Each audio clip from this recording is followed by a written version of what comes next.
Donc, suite de notre débat sur la matrilinéarité, vous êtes d'accord pour faire votre autocritique. Alors, vous n'avez pas compris quels étaient les vrais enjeux de la matrilinéarité, à savoir protéger l'aligné. protéger la lignée et retirer les enfants adultérins.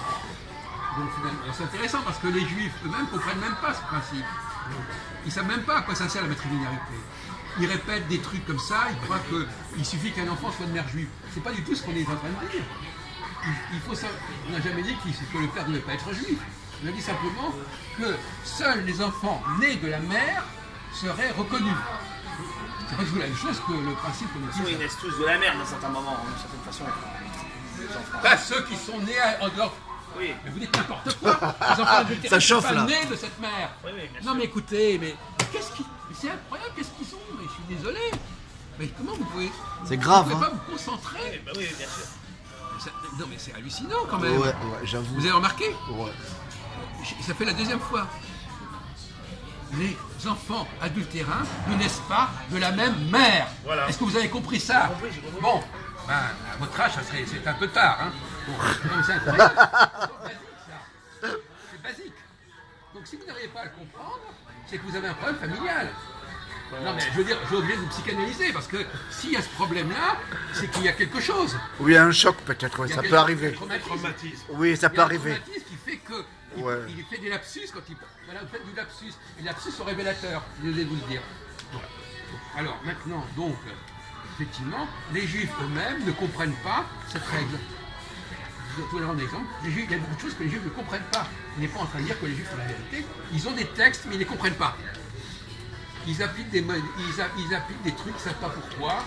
Demandez à un juif, pour la matrilinéarité, il y en aura combien sur 100 qui vont parler de la question des enfants adultérins? Aucun. C'est pas. C'est tout.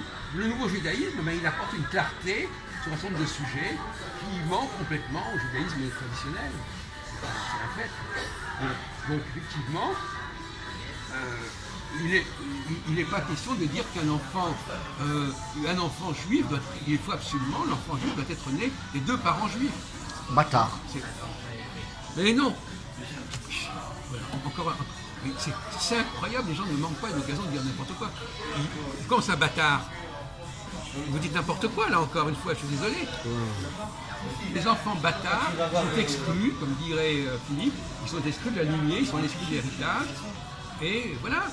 Donc, c'est ça, c'est le mamzer, comme vous dites très justement. Voilà. Le mamzer qui est un personnage douteux, qui brouille les cartes, qui fait problème. Et la matrilinéarité, elle a été élaborée pour neutraliser le mamzer, le bâtard. D'accord? Et non pas parce qu'on ne sait pas si l'enfant est né de la mère ou pas de la mère. Parce que s'il était né du père, mais un enfant adultéré, il est né du père. Donc, mais c'est une règle qui est juridique, qui n'est même pas naturelle. Ça, vous ne comprenez pas. Parce que normalement, l'enfant qui est né du père, il existe.